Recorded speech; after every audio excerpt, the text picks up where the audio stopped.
association la boo xam ne ñoom loolu mais je sais pas d'où quand même la France en tant que telle c'est une association boo xam ne loolu lay xeex loolu mooy ay valeur am donc ñëpp d'accord ci ak moom même aujourd'hui en France c'est admis mais toujours il y a day am ay problèmes il y a certains qui sont pas d'accord il y a jusqu'à présent des débats alors que c'est institutionnalisé donc c'est des questions de société yoo xam ne du mës a jeex on en discute ñoom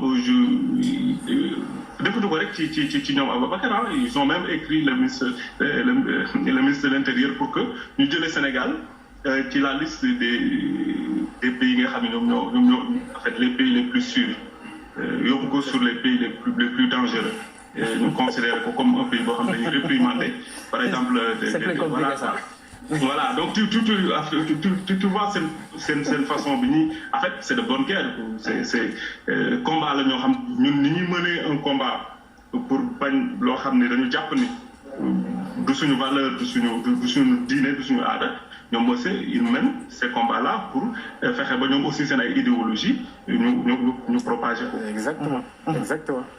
comme li ñuy wax rek the class of civilisation. mais c'est ça c'est le choc des civilisations. de gérer say intérêt. absolument mais il faut ñu am ouverture aussi.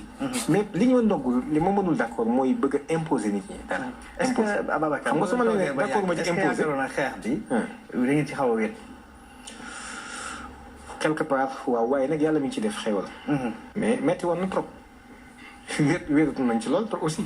waaye nag yàlla mi ngi dogal ni gis nga keroog bëkki dem gis nga aussi def nañ ko ci département yooyu kon alhamdulilah rabbil alamin Sénégalais yi ñu ngi comprendre danger bi nga xam ni non pas ñun mais mi ngi gerte suñu descendants yi. xam nga sëñ Mansour man actuellement su fekkoon dama war a faatu tey jii. yàlla xam na sama xel du dal ci sama njaboot. lu tax ëllëg lan la ñuy doone lan la ñuy dajeel te loolu daf may engagé. ndax qu anfusakum wa ahlikum naara. boo fexee ba mucc ci sawara te sa njaboot mucc li yow muccoo. c'est le Coran qui le dit kon gis nga responsabilité bi ni mu rëyee ak ni mu énorme 23 ans la yonent bi daj lu nekk ngir bëgg implanter véritablement li nga xam ne moom la ko. baal ma rek ma jël mbokku téléspectateur bi allo salaamaaleykum. waaleykum salaam wa rahmatulah. Cheikh Malick foo dëkk ak foo ñuy oowee. man maa ngi dëkk Sangalkam. Sangalkam nga ñuy oowee fi mu toll nii. waaw da nga bëggoon indi sa participation ci li ñuy waxtaanee tey. waaw. allez-y très rapidement temps bi daf ñu xaw a dab. aywa. yow rek la ñu déglu. ok dama bëgg remercier imam bi. nu tudd monsieur Babacar Mboup. allez-y. yow rek la ñu déglu waaw bëgg xamal ne voilà ñun ñëpp ñu ngi ànd ak ñoom ci combat bi.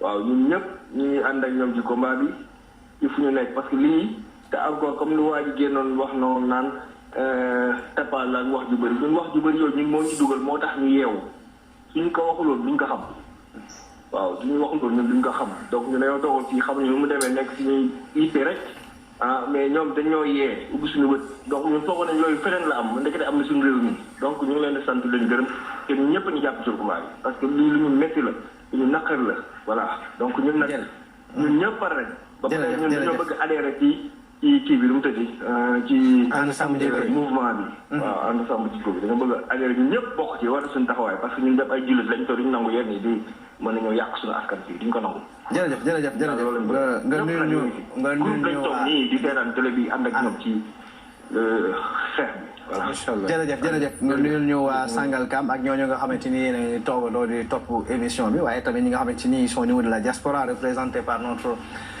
cher confrère di Ngagne Demba Fall aussi nuyu nañ leen la 14e région la 15e région autant pour moi di diaspora sénégalaise bi nga xam ne saa su ne dañuy topp programme chaîne de télévision la DTV à travers ces différentes plateformes digitales aussi gis nañ réaction yu bëri à travers li nga xamante mooy suñu chaîne YouTube waaye aussi ci lépp li nga xamante ni xarala yees yi yegg na fa mën nañ ci participer ñoom tamit ci wax